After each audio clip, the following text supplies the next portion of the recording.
Cerita dimulai dari seorang wanita yang sedang berjalan kaki di malam hari usai sepulang bekerja.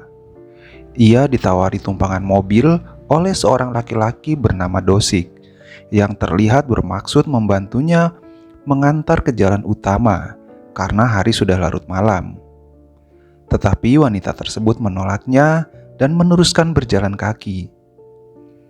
Namun tidak lama berjalan, wanita tersebut berhenti karena mendengar suara orang seperti minta tolong dari dalam mobil.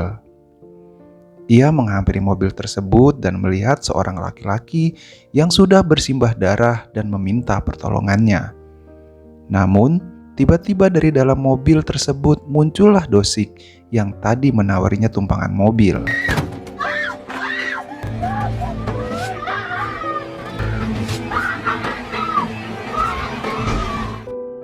Beberapa saat setelah melakukan pembunuhan, Dosik pun menelpon polisi dan berpura-pura menjadi saksi pembunuhan tersebut.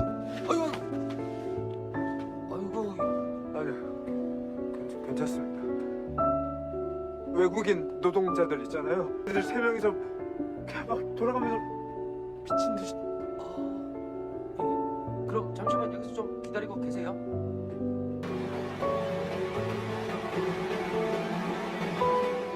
Scene beralih ke seorang gadis tunarungu bernama Kyungmi yang bekerja sebagai petugas call center bahasa isyarat di pusat call center di Korea. Kyungmi baru saja selesai dari acara makan malam bersama rekan-rekan kerjanya, dan dia langsung menjemput ibunya yang juga baru selesai bekerja di malam itu.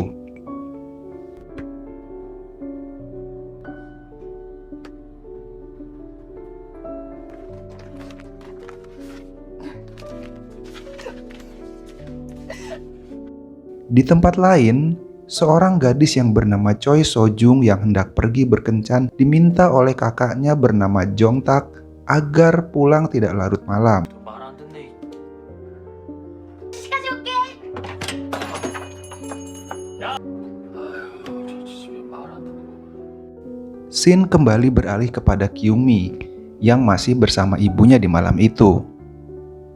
Setelah sampai di area dekat rumah mereka, Kyungmi menurunkan ibunya dan memintanya menunggu di pinggir jalan karena dia hendak memarkir mobilnya di area parkir. Namun sialnya, Dosik si psikopat pembunuh berada di tempat yang sama dekat lokasi ibunya Kyungmi menunggu. Melihat hal tersebut, jiwa psikopat Dosik pun muncul. Ia pun turun dari mobil dan bermaksud membunuh ibunya Kyungmi yang sedang berdiri di pinggir jalan. Saat Dosik semakin mendekati ibunya Kyungmi, tiba-tiba saja Sojung yang sepulang berkencan dan sedang menelpon kakaknya melintas di jalan tersebut dan mengalihkan perhatian Dosik, sehingga Dosik lebih tertarik untuk membunuh Sojung. Beralih ke Kyungmi yang sedang memarkirkan mobilnya, ia segera bergegas menuju ke tempat ibunya yang menunggunya di pinggir jalan.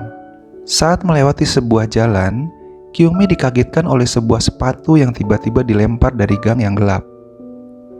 Ia mendengar seorang meminta tolong di sana dan melihat kembali sebuah sepatu dilempar dari dalam gang yang gelap tersebut. Kyungmi pun mendekatinya, dan tiba-tiba saja muncul seorang gadis yang tidak lain adalah Sojung yang menjadi korban penusukan si psikopat Dosik. Sojung meminta Kyungmi untuk menolongnya, namun Dosik yang dari kejauhan sudah melihat hal tersebut, tiba-tiba saja muncul dengan membawa sebuah kampak. Hampir saja Kyungmi menjadi korban berikutnya. Ia segera berlari saat Dosik didorong oleh Sojung. Melihat Kyungmi lari, Dosik langsung segera mengejarnya, dan terjadilah kejar-mengejar antara Kyungmi dan Dosik. Kyungmi berlari ke gedung parkir hingga Dosik sempat kehilangan jejaknya. Namun, saat Kyungmi masuk ke dalam mobilnya, ternyata Dosik juga berada di dalam mobilnya tersebut. Kyungmi berhasil keluar dari mobil dan lari. Dosik pun mengejarnya kembali. Kyungmi berlari ke jalan di mana tempat ibunya sedang menunggu. Ia langsung menekan tombol alarm yang ada di sana dan sirine pun berbunyi. Melihat hal tersebut, Dosik pun berhenti dan mengurungkan niatnya mendekat ke sana. Dosik berganti pakaian terlebih dahulu untuk mengganti penampilannya. Tidak beberapa lama kemudian, Dosik pun muncul kembali dengan penampilan seorang pria yang menggunakan jas yang elegan, sehingga mengelabui Kyungmi dan ibunya. Dia berpura-pura menanyakan adiknya dengan ciri-ciri seperti Sojung. Kyungmi pun memberitahukan bahwa adiknya terluka dan berada di lorong jalan. Dosik berpura-pura memintanya untuk mengantarnya ke lokasi adiknya tersebut. Namun beruntung karena muncul petugas patroli polisi yang mendengar sirine alarm yang sebelumnya ditekan oleh Kyungmi. Setelah mengecek lorong jalan yang diinformasikan oleh Kyungmi, ternyata tidak ditemukan apa-apa di sana. Dan mereka pun dibawa ke pos polisi. Saat mereka berada di pos polisi, Jongtak, kakaknya Sojung, muncul. Dia memberitahukan polisi bahwa adiknya hilang. Jongtak memperlihatkan foto adiknya kepada Dosik, ibunya Kyungmi dan Kyungmi. Ibunya Kyungmi yang sebelumnya sempat melihat foto yang mirip Sojung di HP yang dipegang Dosik. Namun saat dia hendak memberitahukannya, tiba-tiba saja Dosik menekan tangannya dan mengancam akan membunuh Kyungmi jika ibunya Kyungmi memberitahukan hal tersebut. Kemudian, secara tiba-tiba saja Dosik langsung menyerang Jongtak dengan menggunakan pisau. Perkelahian antara Dosik dan Jongtak pun terjadi. 나야 네 동생 수진놈. 잘못 봤어.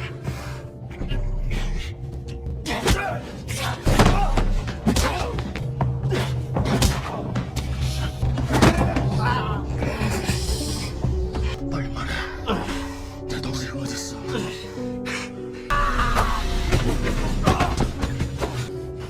내 동생 어딨어?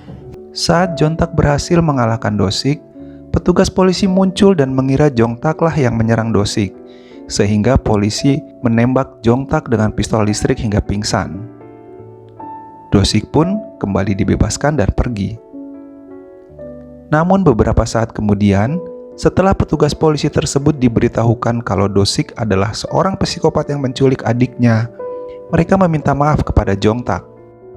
Setelah kejadian di pos polisi tersebut, Kyungmi dan ibunya serta Jongtak diantar pulang ke rumah mereka oleh petugas polisi tersebut. Beberapa saat setelah berada di rumah, Kyungmi dan ibunya dikagetkan oleh seseorang yang menggedor-gedor pintu rumah mereka. Namun, ternyata itu adalah bibinya Kyungmi yang khawatir kepada ibunya Kyungmi karena tidak menjawab teleponnya. Setelah itu, ibu dan bibinya Kyungmi pun pergi keluar rumah untuk mengantar barang. Saat Kyungmi berada di rumah seorang diri, ternyata Dosik yang sudah mengetahui alamat rumah Kyungmi pun datang ke sana. Dosik yang sudah masuk ke rumah pun melihat-lihat kondisi rumah. Namun, Kyungmi tidak menyadarinya. Saat Kyungmi sedang SMS dengan Jongtak untuk mengucapkan turut berduka cita atas kejadian yang menimpa adiknya, Kyungmi melihat boneka monyet yang tiba-tiba saja bertepuk tangan, menandakan ada suara atau orang lain di dalam rumah. Kyungmi pun melihat ke arah belakang. Beruntung dia sempat menghindar ketika Dosik menyerangnya dari belakang. Dan Kyungmi pun segera lari ke kamar lalu menguncinya. Kemudian Kyungmi segera meng-SMS Jongtak memberitahu kalau Dosik berada di rumahnya dan meminta pertolongannya.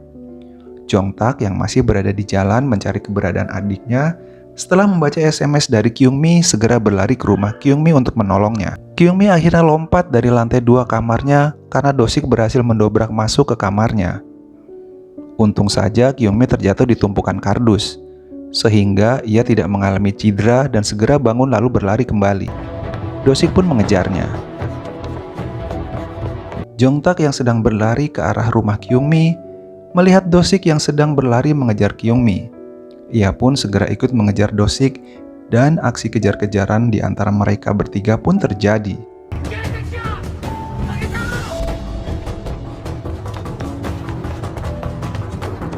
Saat berlari menyelamatkan diri, Kyungmi terjebak di jalan buntu dan berhadapan kembali dengan Dosik si psikopat.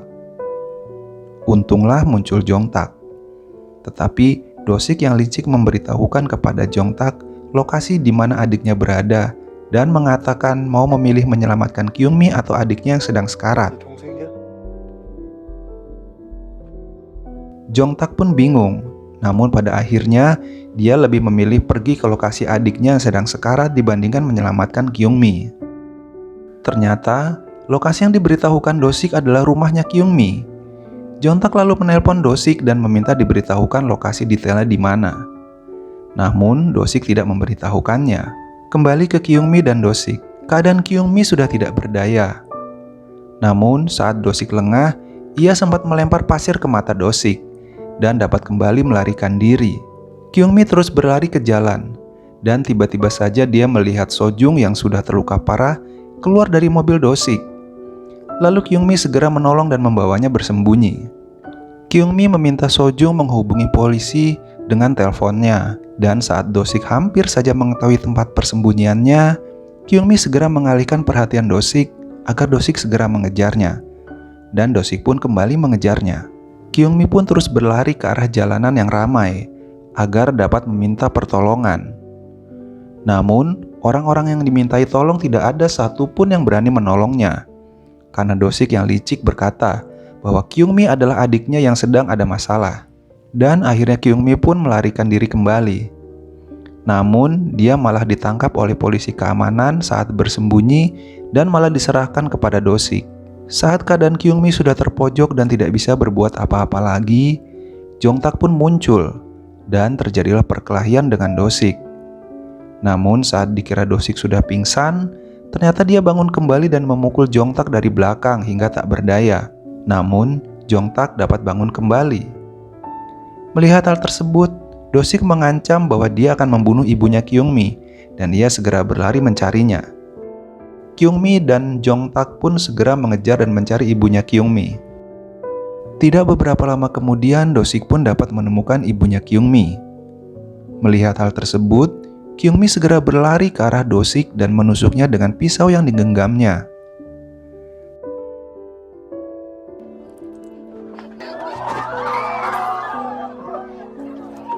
Tapi ternyata bukan Do-sik yang tertusuk pisau.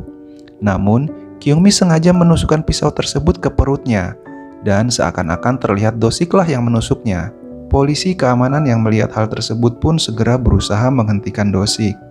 Namun Do-sik melawan, dan akhirnya polisi pun menembaknya hingga akhirnya Do-sik pun tewas.